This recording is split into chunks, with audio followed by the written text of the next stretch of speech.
some interesting history regarding this particular retreat that we refer to as the Metastatic Couples Retreat.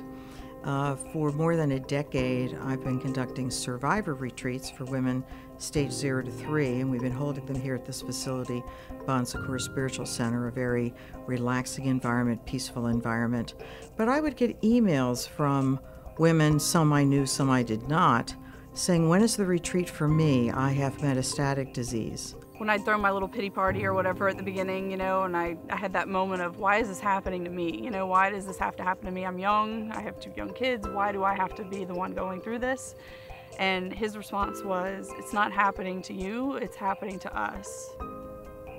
What are the biggest things that they're worrying about as they continue to travel forward, recognizing that eventually they will die of this disease? I think I was in denial that it can't just be cured and be over with. And I know it's a long road ahead. I think that's both our best way of coping with things is through humor, which really throws the doctors off and the nurses and our friends, and you know, because yeah, a lot of them say the same thing, like, you're always happy, you're always smiling, everything looks great, you know, you look like you just lost a bet and shaved your head. Some of the activities that we provide for these couples is an opportunity for them to candidly speak with others in the same situation they have. So we actually break the couples apart. We will have women only in one room, men only in another room. I think that the men only is one of the most powerful things that we do at this event. Men are thirsty to find other men in the same situation.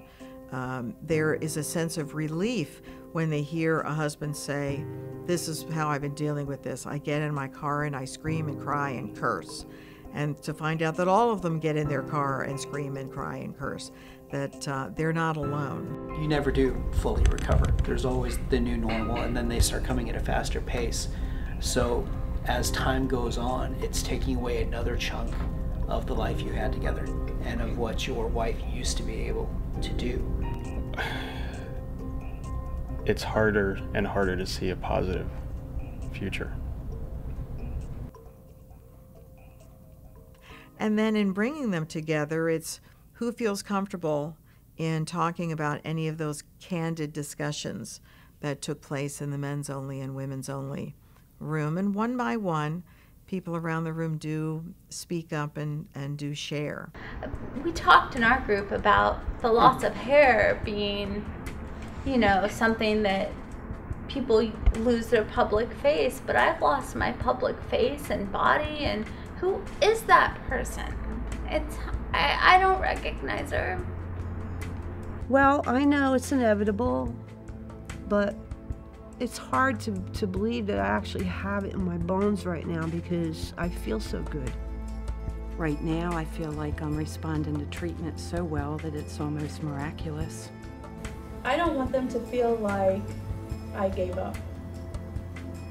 You know what I'm saying? I want them to always think that no matter what, I fought for them. You know? I'd say that my biggest fear is for my husband, because, you know, at the end of it all, I'll be dead. That'll be easy. It's like going to sleep, I guess. I mean, I don't know.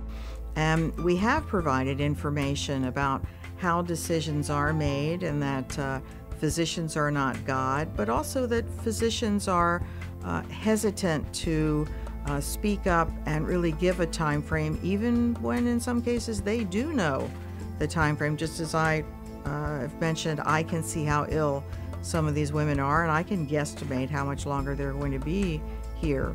I am bedridden for most of the day because of my pain and because of a great deal of fatigue, and I don't know how close I am to the end. It's hard to face your own mortality. The hardest part for me, I think, is probably the kids. I have a 2-year-old and a 3-year-old. They were 1 and 2 when I first got diagnosed. And just not knowing if I'm going to be around to see them grow up not knowing if I'm going to be around to even see them in kindergarten, you know, not knowing if they're going to remember who their mom is at the end of all this. That to me is hard. You know, I don't want them to forget me. One of the things that we did in the women's only group was that I talked about women considering getting cards for their children. Going to the store, asking to meet with the store manager of their card store and say, I'm going to succumb to this disease and I need your help. I want to select birthday cards for my children up through age, usually 21.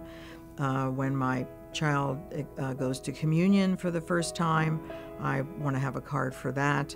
When they get married, when they have their first child. And writing in those cards, what do you want to tell your child on that day, is a very powerful way to still be here instilling your values in your children.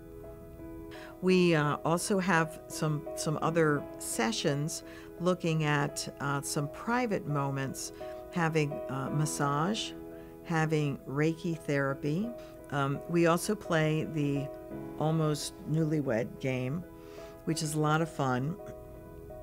We're also going to be out on the labyrinth today. They have a beautiful stone labyrinth here. One of the interesting things when we do this for couples, we send the wives in first and then wait a few minutes and then send the husbands in. And at some point on the path, and it's a very specific walking path that you do, the husband and wife will meet.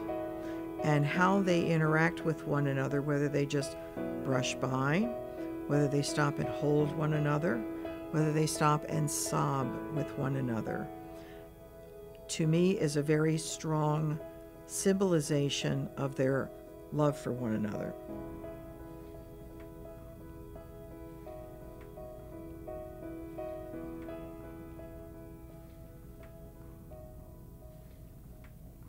We also will have this afternoon the creation of memory ships.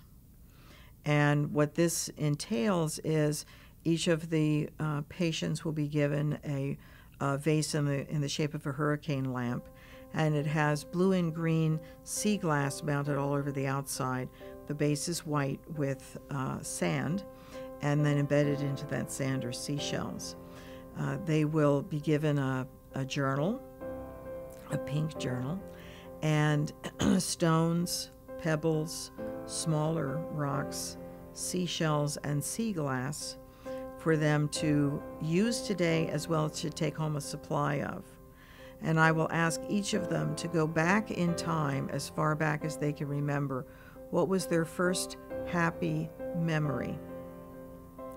I want them to record that in the journal and then select one of these objects to then go in this vase, which I tell them represents them. This vessel is a symbolization of them and their lives. Our memories are something we hold on to. We take them with us. We also leave them behind, and it's I think a very powerful connection. It's nice to have people that get it. You know, they understand what you're going through. They understand, even though it's not the exact same stage or the exact same disease. It makes me happy to be able to talk about this because it's so wonderful that this is offered to people going through things like this. I mean, I wish it was more more spread and closer to home and all that other stuff, but it'll spread, you know, from all of us. I'll be talking to them about the fact that they've all been in shark-infested waters. They come to Johns Hopkins or to their cancer center, which is a safe harbor, so we get them stabilized so they can set out to more ports of call. But that one day they will do a final sale that they must do alone. I will then give them on parchment paper a verse written by Henry Van Dyke. I always paraphrase that verse for them, and the verse goes like this. He talks about a family standing here on this shore, and they're at a dock and they see this huge, magnificent white ship in a dock, and they're watching as her cargo is getting loaded on, and they're really admiring her size and her grace. cargo is done, the sails go up, the wind snaps the sails, and she sets out of the port out into the ocean. And they admire her even more in seeing her now so gracefully. She is going out further and further out into the water. And they watch her as she's going out all the way to the horizon line. And she gets smaller and smaller and smaller until then when someone says, she's gone. But gone where? She's only gone from our sight. She's just as large in mast and hull as she was when she was at our side, and just as able to carry her living freight to her new and final destination. Her size is diminished in us, but not in her. And as we stand here as family and friends and say, there she's gone, there's family and friends on the other shore sending up the glad shout, look, here she comes. It's a very powerful way to discuss death and to see death in a more peaceful manner.